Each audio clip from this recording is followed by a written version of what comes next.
We're on a mission from God. Wendy? Stay away! So I got that going for me. Darling? Looks like I picked the wrong week to quit sniffing glue. Light of my life. We enjoy your films. I am a human being. I thought they smelled bad on the outside.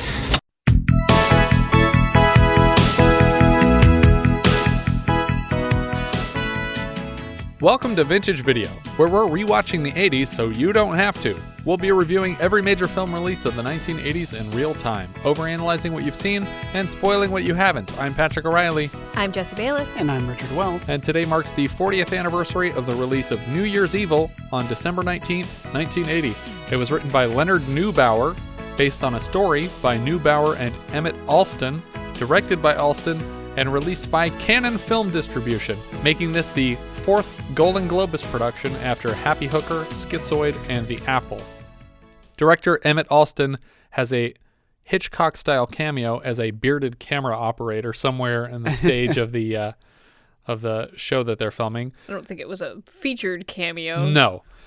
Filming began in Los Angeles, California on October 15th of 1980. Oh my goodness. So this movie came out like 2 months after production began, which is insane. That is crazy town. But it makes me certain that certain things were stolen from films from this year.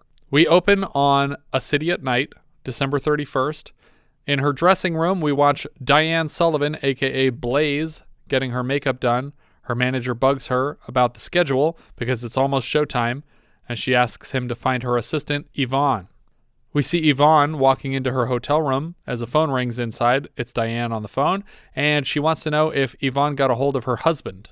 So she asks her manager to find her, but then finds her herself. Right. In order I to don't know find... if her manager connected her with Yvonne. Okay. In order to find her husband, who she could call herself. Yes. Or she could ask the guy that found Yvonne to find her husband. To connect to the husband, yes. She says she called him in Palm Springs, but he sounded drunk already, and he probably won't be in LA in time for your show. She tells Diane she has to get changed and hangs up. Her manager, Ernie, tells Diane that she doesn't need her husband and that she can do all this by herself, which is very obviously true because he's not a part of the show at all. Right. There's no part that he plays in her doing this show. In Yvonne's room, she's applying lipstick in her hotel bathroom when she hears someone trying to open a door. She notices that the door to her room is wide open and looks down the hall both ways. There's nobody here. In the bathroom again, she keeps hearing water drip from her shower head and shuts the water off repeatedly. The second time she does this, she is grabbed from behind by an unseen stranger with a switchblade. I don't understand the logistics of any of this. So she hears someone at the door. She turns and looks out the bathroom door, which faces the front door of this hotel room. Right. So as she's looking out that door, someone comes in without her seeing. Unless he was in the bathtub the whole time and she just didn't notice him when she leaned into it to turn off the water before. But then who opened the door? Yeah, but somebody made a noise outside. Well, we do see one person walking away when she's looking up and down the hall. Oh. But the person who is walking down the hall, we'll see him later. It's a man carrying a bundle of flowers. Okay. I now withdraw my comment because I see how flawless this movie is. Is it though? I don't think he was a part of this murder. But she's being attacked and he's got a big switchblade. Now, are we to presume that it is already... It must be midnight somewhere. I was going to say, it must be midnight somewhere. It's like Margaritaville. Like in Greenland or somewhere. But he pulls a switchblade and he just stabs her repeatedly here in the shower. And we cut to the main drag of the city where Shadow's theme song, New Year's Evil, plays over a carload of punks arguing with the cars around them. I think this is the band in the car. Oh. Right? Because otherwise... if not, I don't know who these characters are. They never come back.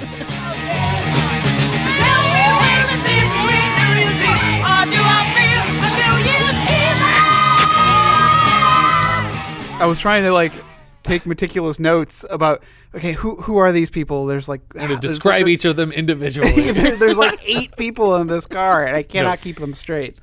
It turns out this carload of people is either the band Shadow or the band Made in Japan. Made in Japan. I think it's made in Japan. I could be both of them mixed together. I don't know. I hope that Made in Japan is like a play on words where it's just instead of the words Madein, it's like Maiden, like Maiden, Japan. Well, like they're it's trying to be a not, clever pun. because they have a little like keep wanting to say cryon. What is it called? Chiron? A chiron. Lower third. A chiron. There's a chiron later, like for the show that Do says they have made in Japan. chirons in frame for the bands? I'm pretty sure when you're watching it on TV, I thought it said made in Japan somewhere. So this is being broadcast on television and live on the radio. I think so. Okay. Yeah. Yeah, it's definitely on television. I love that we're using industry terms too, so people are going to be like, "What the hell is a chiron?" Well, to be fair, I was like, what the hell is the thing called? So If you don't know what a chiron is, what are you even doing listening to this podcast? They're on their way to the Hollywood Hotline New Year's Eve special, which is nicknamed New Year's Evil, or at least she calls it New Year's Evil. I think that's the actual name of the special that they're doing. But it's being hosted by Diane Sullivan, a.k.a. Blaze. They encounter a police officer at the front doors to their hotel, and he has some sort of mental disability because he just keeps repeating, tickets, let's see your tickets, tickets. It reminded me Tickets. of Fear and Loathing. Take the man. Take it. Tickets. Tickets. Let's have your tickets. Tickets. Let's have your tickets. Don't get excited. One of the punks flips open a switchblade in front of the cop's face, but it's actually a comb. In real life, this guy would already be on the ground, and considering the LAPD may be already shot. Back in the building, Blaze's son Derek arrives with a bouquet of roses. She refuses to take them from his hands and asks him to put them in water. He tries to share with his mother the news that he's been cast in a television series called Spaceship America, but she's too distracted by her own pre-production. Got a part in a new series. Spaceship America. Ah, Ernie, I just remembered I want to see those press releases Yvonne has before she passes them out. Got it? Okay. It's really a good part. You want to get her on the phone for me, huh? Apparently, Spaceship America starts shooting next week, and if it were up to me, the sequel would take place on the set of that show. She asks him to tell her all about this new gig over dinner after the show, which, I mean, presumably this show runs till midnight, at least in Los Angeles, right, if not Hawaii. So, and unless this isn't a nationwide broadcast, but if it's not, then where are they going to go get dinner at 1 a.m.? Well, it seems like it might be a nationwide broadcast only because they're linked up between so many different cities. Yeah, so if it is, then are they continuing the show for another couple hours till Hawaii's midnight, or they just screw them? Well, they do. Well, I don't want to get ahead of ourselves, but it's just in a remark in the credits that they have the Hawaiian New Year's. Wait, did you finish watching the credits? Yeah. Oh yeah, we need to go to Richard for our after credits report. It's like just before the credits. They have the radio broadcast playing about, and it's the Aloha. Oh yeah, Happy New Year from I did Hawaii. hear him say Aloha. Well, that's like 3 hours. I was later. gonna say it's like 3 or 4 hours later. You need to just probably cut the broadcast. Derek asks where Dad is, and Blaze tells him that he's at the club in Palm Springs.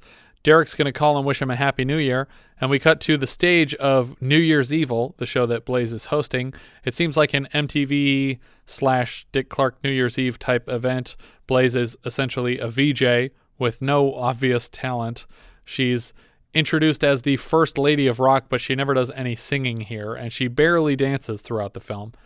She says that their show is also being broadcast on K-Rock FM, which is and was a real station in Los Angeles. I don't know if she's referencing KROQ, but it's been running as K-Rock since 1973, so it was a thing in 1980. Yeah, it's still running today, right? Yeah. Yeah. But I just didn't know if that was an actual reference to the existing Los Angeles radio station or if they're just saying rock in general. Blaze touches base through video call with multiple locations across the country set to celebrate their individual time zones New Year's Eves every hour on the hour until New Year's Eve Los Angeles. They have remote teams in Times Square, Chicago, and Aspen, Colorado, where the beer flows like wine.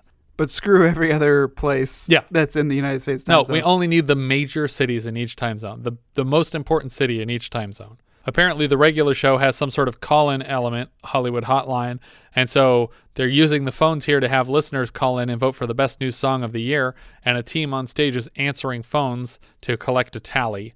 I don't know if they're going to do if this is like TRL, and they're going to just announce the best song at the end of the night, but Blaze answers the phone, and the caller votes for Pink Floyd's Another Brick in the Wall, but she calls it We Don't Need No Education, which is what some people think that song is called, which came out in November of 79, so it's not a song from this year. So maybe this is the 1979 New Year, I don't know. But based on the configuration for the December calendar on the film's Blu-ray, with the 31st falling on a Saturday, the earliest year this could have been is 1983, because the previous December 31st Saturday was in 77, before Another Brick in the Wall was released. Okay, the designer of the cover art apparently did not take into consideration. I'm sure the Blu-ray art was done in the 90s, but still, go back and look at the year that the movie came out and then make it look like that December. Way too much effort for this movie.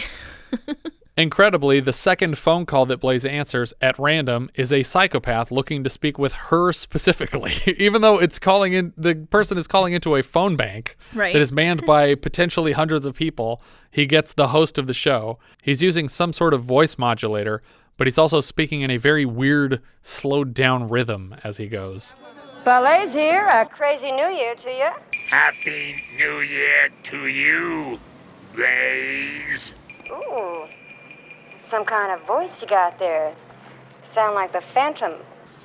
You could call me that. So you got a name, Phantom? Call me Evil. Evil? You bad, honey? No. Just evil. He doesn't have a song to vote for, but he shares his New Year's resolution to commit murder at midnight, making this our second consecutive film involving murder at midnight after the film within a film in Agatha Christie's The Mirror Cracked. Evil elaborates that his intended victim is someone close to Blaze personally. Blaze throws it to Shadow to perform the film's theme song again, and they're performing literally the same track that we heard played over them driving to the venue earlier. So he says the first victim is someone close to her personally, which I assume is Yvonne. Yeah, because which already happened. Because the next victim is not anybody. someone she knows. Yeah, it's random. First of all, second of all, how did he get all the way out to this hospital after he killed Yvonne, presumably in the same building, right? Mm-hmm. Didn't Yvonne die in this building? I think so. But I don't think they're actually that far apart. Maybe. And right now, he's not in this building. Right. So he's driving full speed as far away as he can. Right. So after he killed Yvonne, he left and then got to a phone booth somewhere and made this call. But if his plan was always to get here and kill her, he could have just stayed in the building before they locked it down. Right. The song is actually a decent song. It's better than what we've heard from fake bands so far this year, which makes me think this is actually a real band. But I could not find any sort of discography for them other than a 2-track single from Canon Records for this movie called New Year's Evil. Well, I'm not, because you were mentioning, because I was pretty sure they were called Made in Japan, but you think they're called Shadow. There's two bands. There's two bands. Yes. Oh.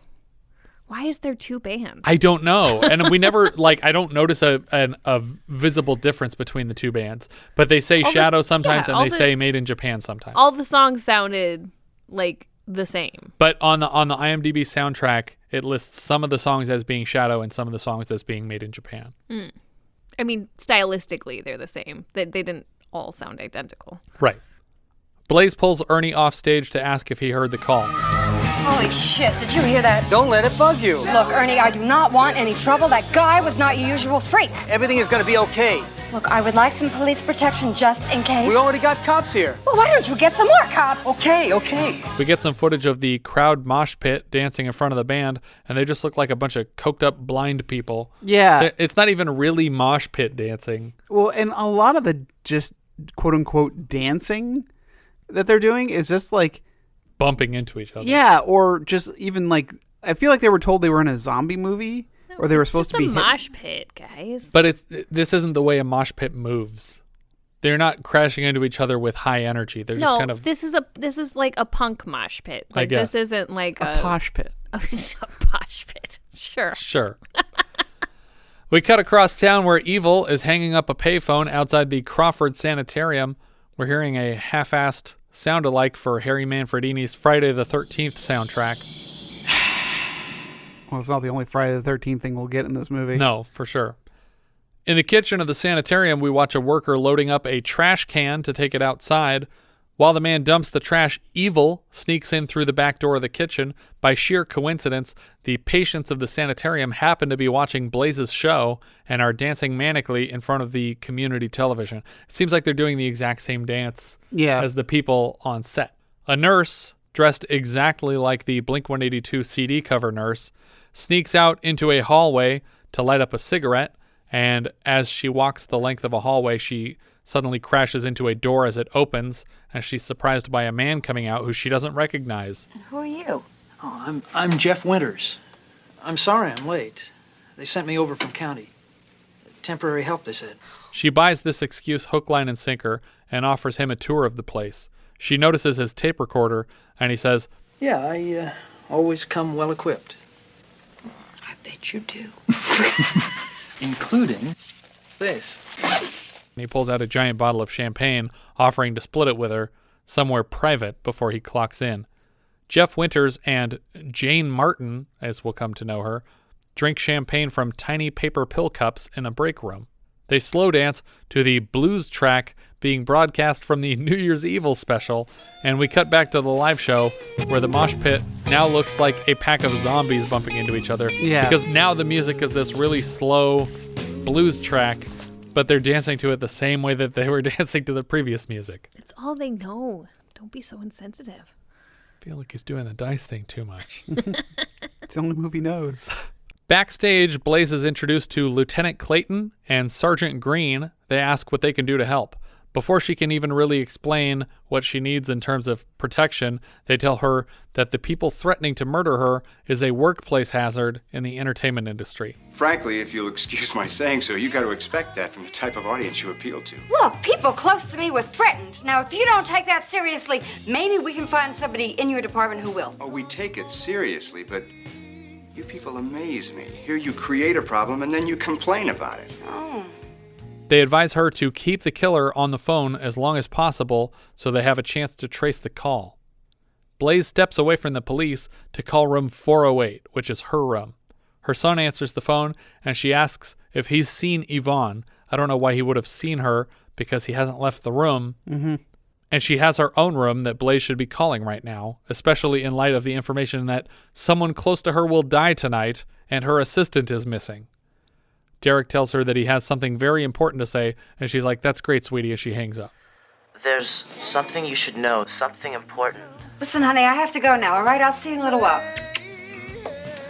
So, like, wouldn't you go as the police be like... Immediately check Yvonne's room. Yes. Yes. Right? Like, Yep. why is nobody being like, okay, who is with you? And there should be someone sitting in there with Derek. Yes. Yes. Why is none of this happening? Back in 408, we see Derek take 3 red dreamers, which I'm calling the pills that are like blue dreamers, but red. I don't know what they are, because he takes 3 of them, but they have no discernible effect on him. He's really going to get out of the Matrix. Yeah. He was already crazy when he took the 3 pills, and he doesn't change at all. He also seems to be suffering from headaches, like every serial killer that we've had so far this year. Back at the sanitarium, things are getting hot and heavy. Jeff Winters lays Nurse Martin across a table, and the New York City remote team announces over the radio that they are 1 minute from midnight. At around 25 seconds, Dr. Winters reaches up to hit record on his tape deck, and at 10 seconds, he pulls out a switchblade. At 0, he gets to stabbing the nurse over and over and over again. Back at the show, the second band, Made in Japan, are performing a song called The Cooler, and the audience is now jumping off of stage equipment. Blaze moves to answer an incoming call, and coincidence of coincidences, it's Evil again. He not only got through to the phone bank again, but he got through to the host of the show, for the second of 3 calls she's taken in the broadcast. Which is totally insane. If this is a nationally broadcast thing on television and There on the are radio. thousands of people calling in every second. Yeah. This is evil. Remember me. Yeah, I was wondering if you were going to call back. He tells her that he's made his first kill and he plays a recording to prove it. He tells Blaze that the body can be found at the Crawford Sanitarium and that he'll call back in 1 hour. But she doesn't recognize the name of this sanitarium at all. Mm-hmm. At the sanitarium, the second nurse, tending to the patients alone, explores to find her friend Jennie. Eventually, she finds a door ajar and then a bloody shoe on the way to her coworker's body. Her neck is slashed despite the multiple stabbings that we heard. Back in room 408, which we've made unnecessarily clear that Blaze's son Derek has never left, we see him taking a switchblade to a pair of pantyhose, and he tears the last bit with his teeth before pulling one side over his head. He speaks vaguely to his own reflection about some trauma in his past and people thinking that he's crazy. I don't get this character. I don't either. He's the worst red herring ever because he never leaves the hotel room. Is he a red herring? I don't know what he is. I don't know what the point is. I thought he was involved. I thought he was involved at the end. Oh, I don't think he's involved, but when he kept saying like he's got some surprise for her. The fact that we've established so far already that he had nothing to do with Yvonne's death because he was walking away from her room before she was killed by someone who was hiding in her bathroom, and that he never leaves the room after that. But like then he's a total psycho, and we never explain any of that. Yeah. Back on stage, Blaze is sort of dancing next to the band. In 408, Derek is mangling and eating the roses that he got as a gift for his mother. We see one of the cops receive a call confirming the death of a woman at the sanitarium. He goes further in detail than necessary when he tells Blaze about this. They found the body, a nurse, carved up real bad, with deep lacerations around the neck and the chest.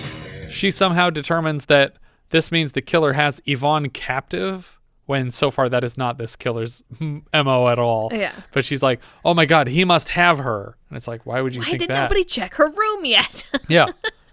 We see Evil apply a fake mustache for little to no reason and enter a disco bar. He takes a seat and is immediately noticed by 2 women drinking at the end of the bar. Like, is he expecting to be recognized as himself? Or no one has seen him so far that didn't die. Like, at the sanitarium, the guy in the kitchen did not see him. The other nurse did not see him. Only one person saw him, and she's dead. I guess this is just a prerequisite for the disco era. Well, sir, you need to go back to your car and put your mustache on. No, but I do actually think that he needs the mustache only because this is a much more crowded venue. So if someone asks, "Hey, have you seen this woman later?" It says, "Yeah, she was talking to some guy with a mustache." Maybe. I'll buy that. Again, this movie's flawless.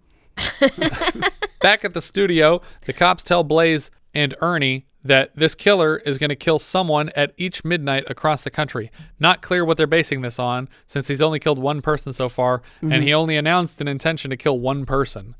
At the disco bar, Evil tells the girls that he is a celebrity money manager and that he's headed to a party at Eric Estrada's place.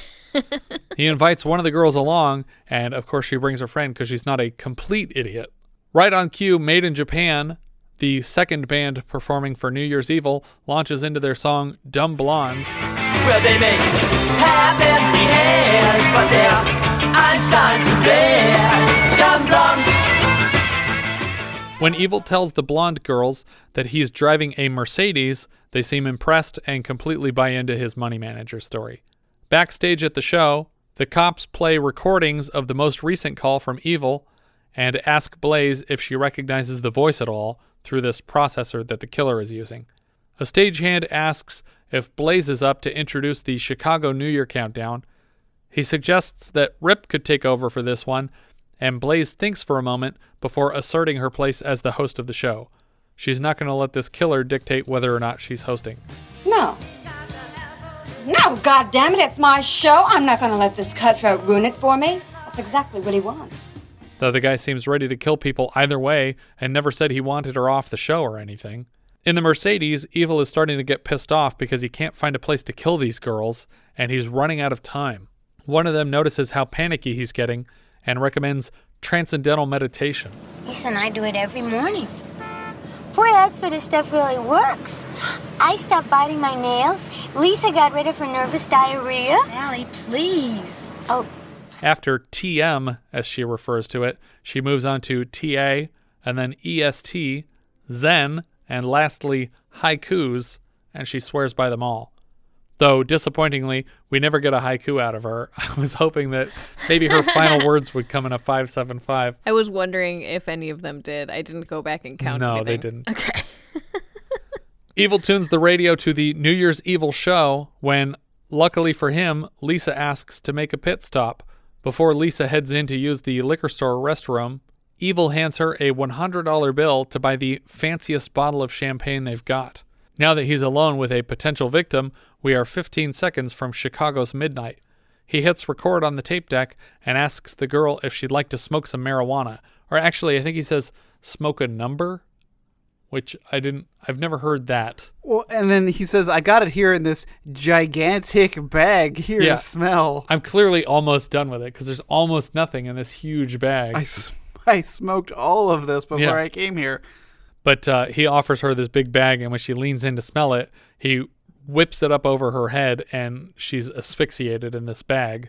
Inside, Lisa is collecting her change and then comes out to find that the car is gone. She finds another shoe and follows the trail of clothes around the corner to a dumpster in the alley. When the woman opens it where you think she'd be finding her friend's body, she instead finds Evil sitting there in the dumpster.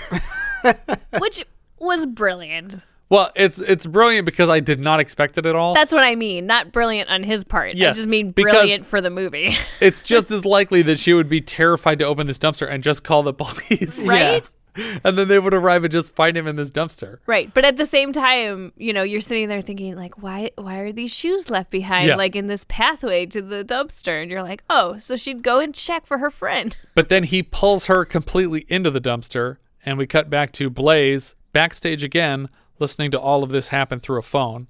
I wanted to...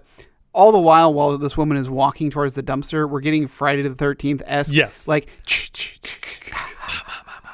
And I was like, what? Yeah, we did that outside the sanitarium too, and it's just like, come on. But earlier in the year, they were like, okay, we have to do this. Because they didn't start this until October, so they had plenty of time to rip it off. As Blaze listens to the recording, she says, You know you one sick son of a bitch, mister! You need help and you need it quick! And stop it! Shut up, bitch. You just tell the cops that I took out the trash from my last party. Ventura and Laurel Canyon. It was a real swinger. The location of this liquor store is now a FedEx, assuming the shooting location is actually the Ventura and Laurel Canyon intersection. The cops investigate the scene and find the dumpster, but when they lift the lid, a cat jumps out, implying that not only did the killer sit in a dumpster, but he pulled the victim completely into it, killed her, and then carried her out of it before lifting the lid and throwing a cat into the dumpster. The cops continue to follow blood on the ground around the corner to a yard and then eventually like a playground where they find the bodies strung up to appear standing. One of them is like standing and hung on a swing in a swing set. And then they keep moving until they find the other one on a slide. But as they get to the bottom of the slide, the body just slides into view. Mm-hmm. Yeah, because as we're panning over, we're on the bottom of the slide, and then the body slides in. But which makes me think the killer's just at the top of the slide. Right, just pushing her down. Because, but also they would have seen her while they walked up to the slide if she was sitting at the top. But maybe she was at the top and she was pinned there with a 2-foot block of ice that is now melted just in time to surprise the police. Happy New Year! Also, what was the point of his clever clue of saying taking out the trash? If there's nothing in the dumpster. Yeah. He wanted to scare them with a cat, that's all. As we see Evil driving around, the radio in his car is now reporting on his crimes and warning people off the streets. The radio changes the subject to announce that William Fine has been named Secretary General to the United Nations, likely a reference to executive producer William Billy Fine. Evil changes the station before slamming on his brakes and then skidding and crashing into a group of bikers. Collectively, they start to attack his car as he pulls away, and he sneaks into the Van Nuys drive-in theater for a horror double feature. They're doing a cool horror double feature for New Year's. We see a trailer for Blood Feast, not to be confused with Herschel Gordon Lewis's 1963 film. This is actually the alternate title given to the American dubbed version of 1972's The Red Queen Kills 7 Times. It was strange. I was trying to identify this movie. I'm glad you did. Yeah. Because there's like this weird stop motion effect of a hand punching through some wood and then like searching around. I was like, it actually looks pretty cool. Yeah, I was like, but why did that need to be stop motion? But the bikers are somehow able to track him to the drive-in, and they drive in without paying for tickets. They just blow right past the ticket stand. The second half of the horror double feature, according to the narration, is Bloodbath, which is directed by Jack Hill and Stephanie Rothman. We saw Jack Hill's work earlier this year as the story writer for Death Ship. He probably also wrote the script, but for Canada money reasons was not given screenplay credit. The biker gang finds the Mercedes at the drive-in, and Evil has abandoned it. One of them finds him sneaking around, and Evil pretends to be a priest for a moment, now without the mustache again, before shivving the biker in the ribs. Evil heads to a car where a young man and woman are rounding second base in the back seat, and he pulls the man out of the car and tosses him aside before stealing it with the girl still in the back seat. He starts shouting at the guy. He's like, "Where are the fucking keys? In the ignition!" So he steals the car. But the girl never gets out of the car. We're coming up on Aspen, Colorado's midnight celebration, and the girl in Evil's back seat is pleading for her life, even offering her body in exchange for her release. Evil flashes the knife at her and keeps driving. He has to slam on his brakes, though, to avoid hitting two New Year's Eve partiers that just wander drunkenly out into the street in front of him. That's to be expected on New Year's. Right. And while the car is stopped, the hostage opens her door and starts to make a run for it into the park. Which I'm so glad she did, because Yeah. I was wondering why she hadn't up until this point. And eventually, as he chases her, he comes to some bleachers and he slows down. He taps on the bleachers with his knife as if this is going to help him find the girl somehow. Well, I think he's just trying to intimidate her into like making a noise, because I don't think he 100% knows where she is. Yeah, I can't tell if he knows where she is or not, because she's does. in a direct line of sight from where he is. I don't think he does till the very end of this scene.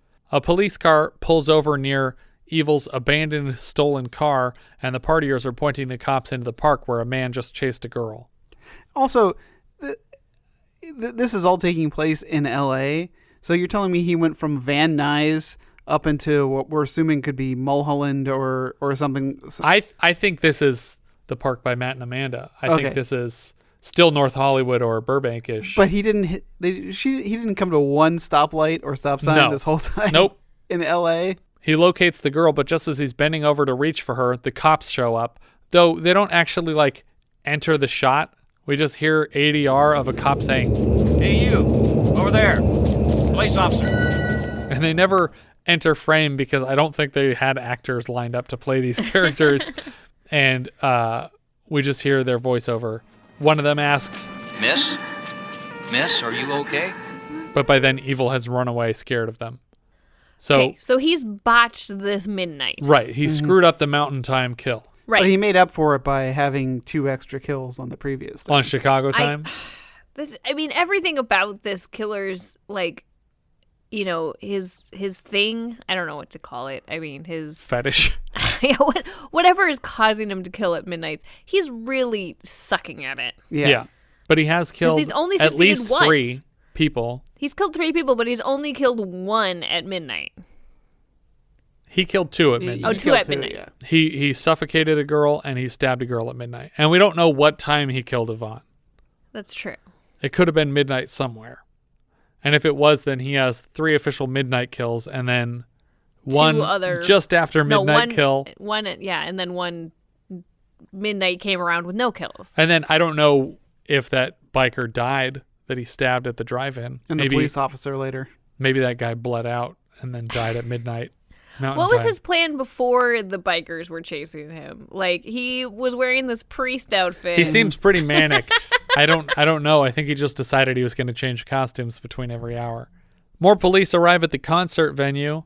A cop takes the stage and informs the audience that if anyone leaves, they will not be invited back, but the studio is too busy booing him for being a police officer.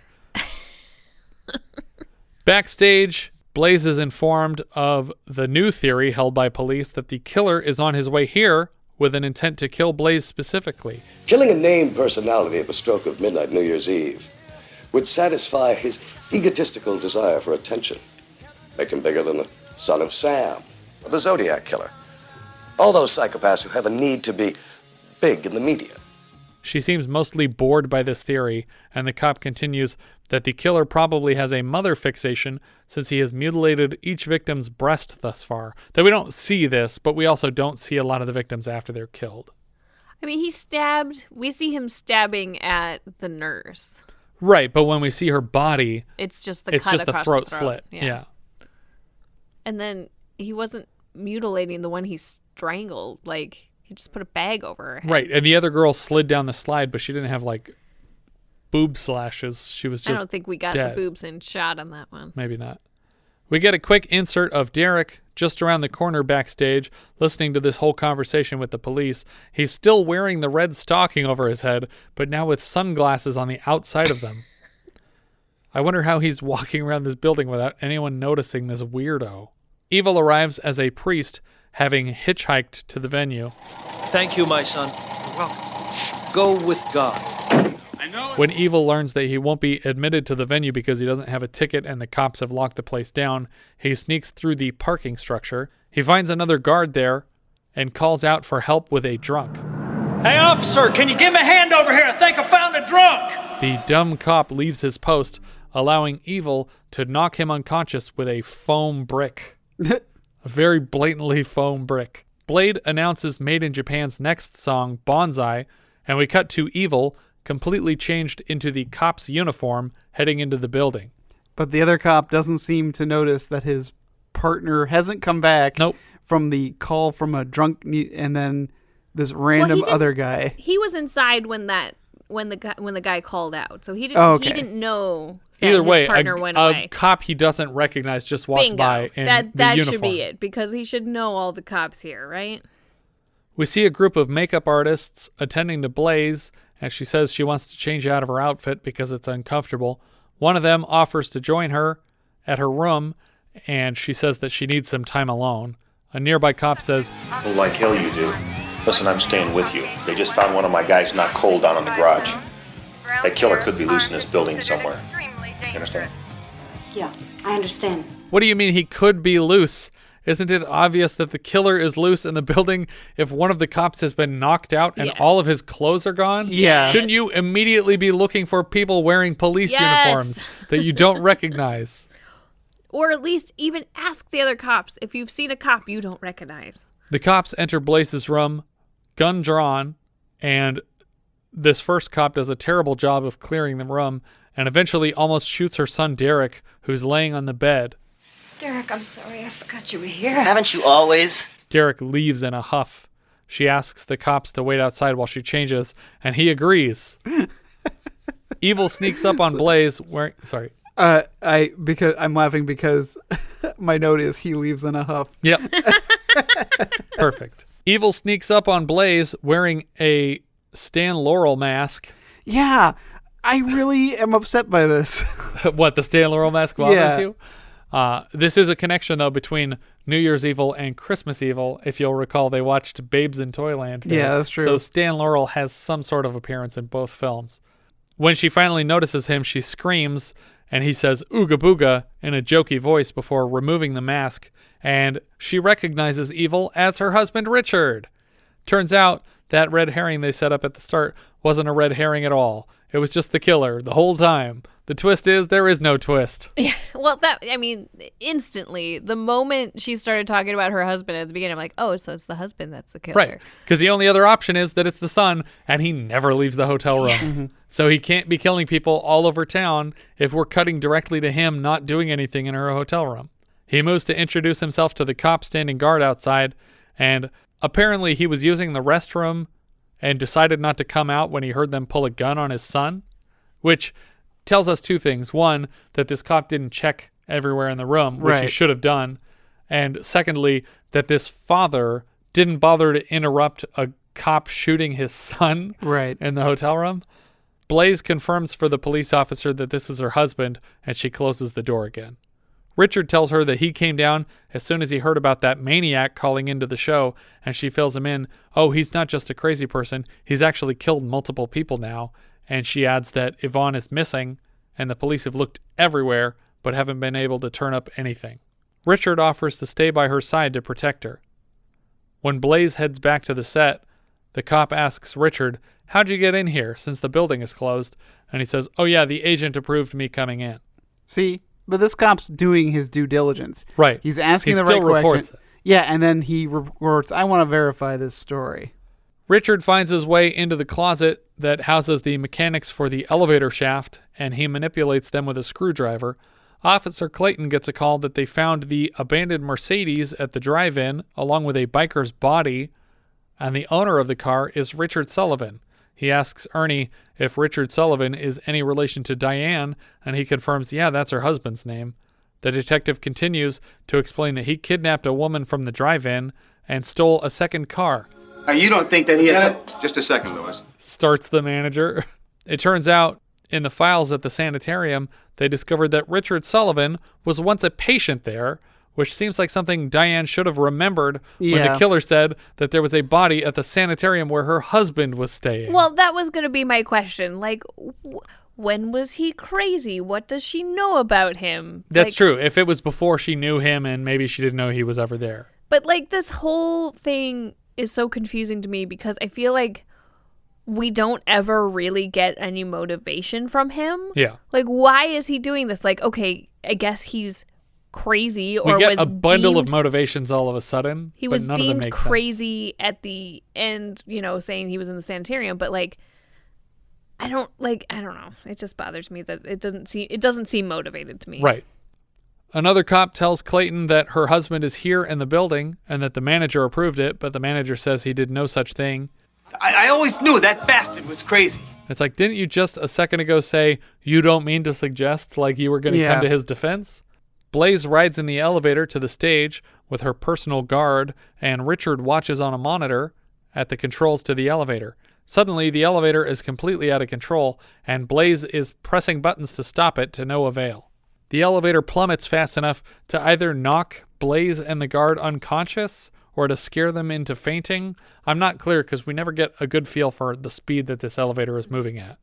Richard breaks the cop's neck before he can fully regain consciousness, and he moves into the elevator as Blaze is waking up and pulls out his tape deck to play the most recent kill for her. And this is when she finally realizes what's going on. She asks him why he's doing this, and he blames her. Derek tells me the way you are around other men. Derek also tells me that you tried to turn on your own son, and that is not nice. But the way he says turn on... It doesn't sound like he's saying wrong kind of turn. You turned on him. It sounds like you turned him on. Derek also told me about the way you try to turn on your own son, and that is not nice. Ladies are not very nice people. They are manipulative and deceitful and immoral and very, very selfish. He tells her that this is why he started with Yvonne, which is weird because if he was in the building and killed Yvonne, then we'd have to drive hours away to the sanitarium to kill someone at the next midnight. But like, okay, women are evil and selfish, but like, he doesn't give us any actual evidence against her things that she's done to him. Essentially, it just comes down to the fact that he's jealous of the fact that she earns her own paycheck and pays her own way, and that he has to borrow money from her. That's so thin. Yeah. But he also complains about having to talk to Yvonne if he wants to talk to her. Like he needs to make appointments with his own wife, which is the same problem that Derek is having lately. He continues lecturing his wife about her treatment of Derek. He tells her about the job he got without even using her name and that she didn't care enough. We see cops moving through the hotel, checking each room, and by checking each room I mean knocking on the door and asking if there's any murderers inside. Yeah. But not actually checking the contents of any of these rooms. Richard holds a knife to his wife's throat as he chains her to the underside of the elevator. He tells her to give her time to think. He's going to send the elevator all the way up to the top of the shaft and then send it crashing to the bottom. Enjoy your going away party. Get smashed. As she's lifted by the elevator, we see her hanging from behind, but clearly replaced by a stunt guy wearing her dress. On the way, she notices her assistant Yvonne's disembodied head is just jammed into the corner of the elevator shaft. Yeah. Which is a lot of work for her husband to have done. As the elevator is flying up and back down, the people inside of it now are freaking out. The police arrive and start shooting at Richard as he mans the elevator controls, and he turns to return fire at them. They manage to stop the elevator before it crushes Blaze, and then they chase Richard up the stairwell to the top of the building. At the edge of the building, Richard puts the Stan Laurel mask back on, and the cops make him drop his knife and gun and put his hands on his head. But then suddenly Richard, the only non-actor of his family, starts reciting verses from Hamlet. To die, to sleep, no more. And by a sleep to say we end the heartache and the 1,000 natural shocks that flesh is heir to. And then leaps to his death. He is surrounded immediately in the parking lot below by dozens of onlookers, including Derek, who finds the body very quickly and cries on it before taking the mask. See, this is why I think the son was involved. I think that From the beginning? I think that the son, I know we're at the end of the movie and I should just say this, but I think that this was a planned thing between the two of them this whole time. Maybe. But the cops pull Derek away from the body and he holds onto this mask. And then we see Blaze rolled out of the building on a gurney, and all of her fans are obviously horrified to see her rolled out, but she's at least conscious, and she's loaded into this ambulance. But once the doors to the ambulance are closed, we slide up to the front seat to see the Stan Laurel mask on the driver, and the ambulance driver is dead in the passenger seat, implying that Derek has killed the driver and is going to steal his mother. But there's also an EMT in the ambulance with them. But that he's going to continue his father's work. Yeah. But you think that that was from the beginning and not just like, yeah, my dad was totally right. I'm gonna finish what he started. Well, that's the impression I got, is that this is more of a don't answer the phone situation where the killer instinct is being passed on to someone else. See, I felt that this was planned from the start because he talks about a big surprise for her, and then later he says, this was all part of our big surprise, but now I don't want any part of it. And well, that I thought the party was just that his father would be there at all. And he's just like, well, now you've pissed me off enough that I don't feel like giving you this cool surprise. Okay. Or whatever. I mean, again, I don't think there's enough information. Right. Yeah. I think I don't have enough information to base this, but I got the feeling just because he was so crazy and weird this whole time, and they both have switchblades, which again, that's true. It's just an odd thing to carry. Yeah. And assuming that, like you said, the sanitarium might not be that far away, it's possible that he just killed Yvonne and then went straight to the sanitarium like 45 minutes away or something like that for the next kill. And it's just the same guy doing the kills the whole time. But it's still a weird choice to kill one person completely outside of the structure of your plan for the night. For sure. And why? Because he didn't seem to have a problem killing randos. So why go back to the sanitarium to kill somebody? Because that's other than to leave a clue to yourself. Exactly. I mean, that's the only thing. Because this nurse certainly didn't know him. Yeah. Like if you were going to go back to get like your revenge on your like Nurse Ratched, then it might make more sense if each of them were people that she knew from her life. Yeah. But to specifically just be like, oh, by the way, I stayed here. The cops will figure that out. Mm-hmm. Yeah, that's a weird choice. And driving his own car around. Is it his own car? Oh, I guess, because the car's registered to him when they find it at the drive-in. Weird choices all around. And I really wanted him to commit 24 murders. Yeah. I or more based on half-hour time zones. Yeah. I I'm copywriting this movie pitch idea where Interpol's tracking a murderer who is traveling to each time zone. Did he steal like a Concorde jet? Like, how is he getting around the country? I don't think you could sneak around in a Concorde jet. Because you have to move 1,000 miles an hour to circle the globe in time to kill people in every time zone as they hit midnight. Unless you're literally just hitting them with the plane. It's perfect. You just lure a guy out onto a runway. You have them on the plane. And, okay. And then you throw one out. So it's like around every the world. hour. It's like around the world in 80 hours. Yeah. But you're killing a person on the plane every time. It's a mystery on the plane. It's Among Us, but on a plane. It's like the Murder on the Concorde Express. Yeah, that's... Took my line. Our director here was Emmett Alston. This is his second film after Three-Way Weekend, followed up with 9 Deaths of the Ninja, Tiger Shark, Demon Warp, and a ripoff of Three Ninjas called Three Little Ninjas that came out the following year. He was also briefly attached to another slasher called Lover's Lane, set to star Wayne Newton, but investors backed out when investigative journalists linked Newton to organized crime. Writer Leonard Neubauer, this was his last credit. He has a handful of credits dating back to 1940, but nothing especially recognizable. The editor here was Richard S. Brummer. It's the same editor we had earlier this year for Schizoid. Cinematographer Thomas E. Ackerman. He was a DP on Frankenweenie, Back to School, Beetlejuice, Moonwalker, Christmas Vacation, Jumanji, and Anchorman.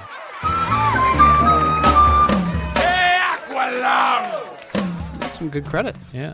Roz Kelly played Diane Sullivan. We'll see her in Full Moon High next year. She played Flaps in Curse of the Black Widow, but is probably best known for her portrayal of Demolition Derby driver and eventual Fonzie girlfriend Pinky Tuscadero on Happy Days. As is required of every Happy Days character, she was given a sort of spin-off, though weirdly taking place in the present without Pinky aging at all. It was called Blanksy's Beauties, and it lasted a season.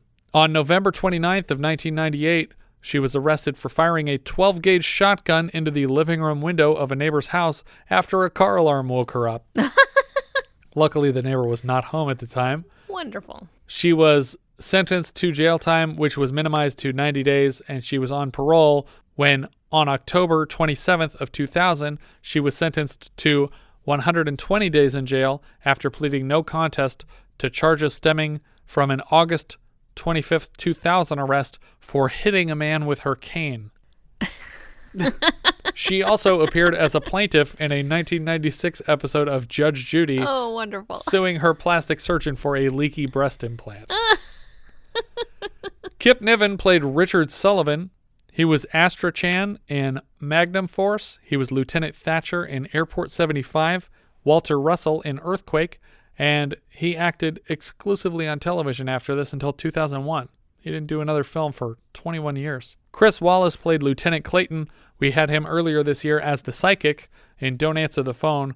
Grant Cramer played Derek Sullivan. This was his first film, but he'll come back as Mike Tobacco in Killer Clowns from Outer Space, the lead character of that film. And also the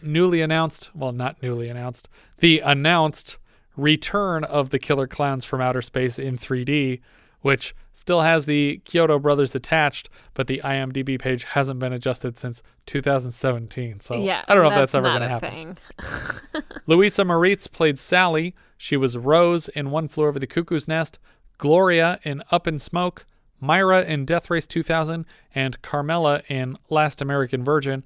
And we'll see her next year in Under the Rainbow. That's the... Sally was one of the ones that got killed? Yeah, the funny one that was talking about transcendental meditation and all that stuff. She's very funny. Jed Mills played Ernie. He's Wilson Mooney on Twin Peaks. He was Dirty Harry Punk number 4 in The Creature Wasn't Nice and Jack Hardy in Casino.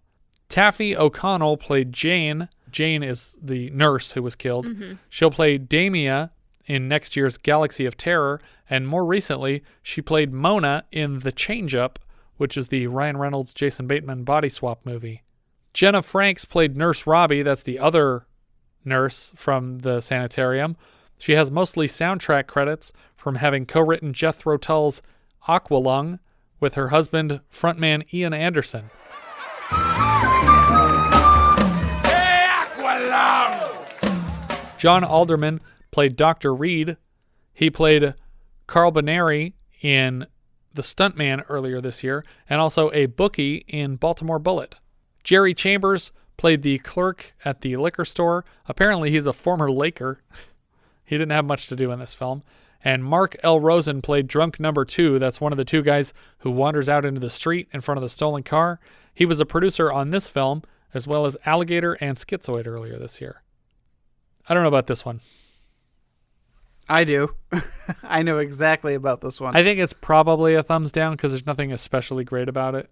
And there's not a real solid confrontation with the police at the end. No. They just kind of chase him up and he jumps, and that's it. It's definitely a thumbs down. I mean, I don't know. In my head, I can't get over the fact that they shot it in 2 months and that it comes together as well as it does. But look at Schizoid. I think Schizoid took longer and it looks like they shot it over a weekend. I guess. I'm just saying that it's just because they accomplish something that's crazy doesn't make it good. Kind of like this podcast. I mean, you're saying our podcast isn't good. We're just doing something crazy. You're not allowed to tell the listeners that. It doesn't make it good. No, I'm just saying it doesn't. It's not an automatic for me just because you accomplish a crazy feat. And I know it's Golden Globus and it's not like uncalled for them to do something so quick, but I think that what they put together feels like a horror film for a surprisingly little amount of time. But I shouldn't be factoring that into whether or not the movie is worthwhile. But also a surprisingly little amount of horror. Yeah, that's true. I mean, the body count is I guess okay. But most of the stabbing happens off screen. Yeah, it's all off screen. It's a super thin motive. It doesn't have much going for it. It's not a surprise. It's so much like Schizoid 2 that it feels like they're ripping themselves off because instead of being someone with a column, it's someone with this televised program. Disgruntled husband, And it's the same thing. It's the husband. Yeah. Who I can't tell if they're separated or not. Yeah, it seems like they're separated but still have a working relationship. Yeah, which is the same as Schizoid. Yeah, exactly. Which is that they work in the same office, but they're not married anymore. But they only ever refer to him as the husband. Yeah. But at least the husband in Schizoid had a B plot of wallpapering. Well, and I think but did you do it?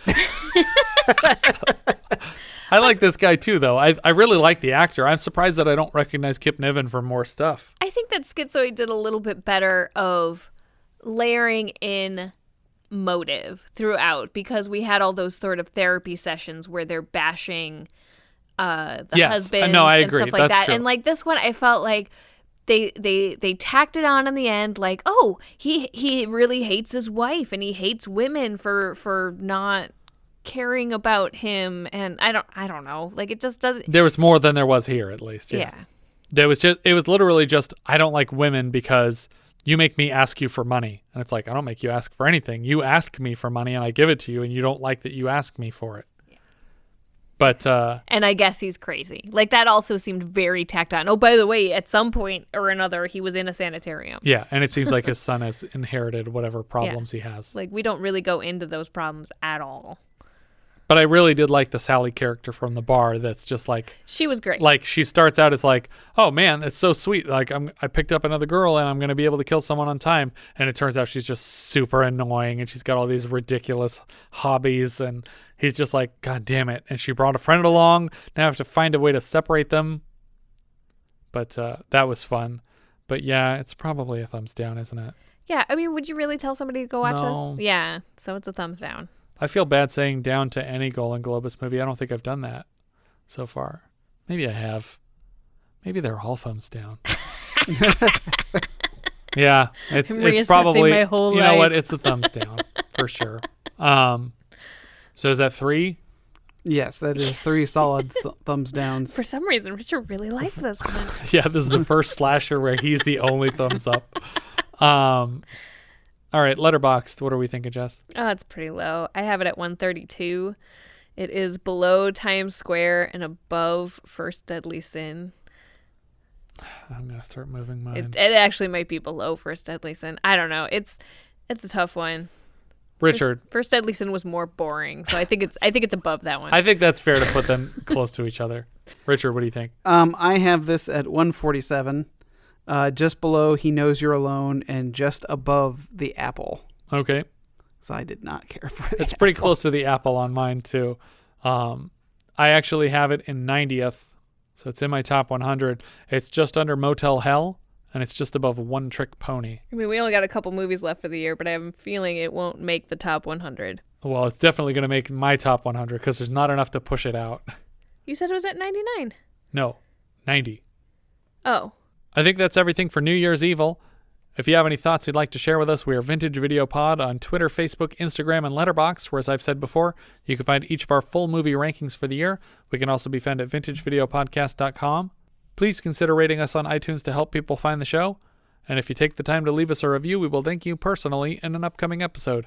If you're feeling especially generous, you can also support the show through patreon.com/vintagevideopodcast. Thank you so much for listening, and I hope you'll join us next time when we'll be discussing Raging Bull, which IMDb describes like so: the life of boxer Jake LaMotta, whose violence and temper that led him to the top in the ring destroyed his life outside of it. We leave you now with the trailer for Raging Bull. The Bronx Bull, the Raging Bull. Let's hear for the great Jake LaMotta, ladies and gentlemen. I'm the best. I can take him more than anybody. You're dead. You're married. Leave the young girls for me. There's no way I'm going down. I don't go down for nobody. What is it with him? Why does he have to make it so hard on himself? If you beat Trigger Ray, you'll get a shot at the title. You feel that way? There's no one else around who wants to fight me. They're all afraid. You've done a lot of bad things, Joey. Maybe it's coming back to me.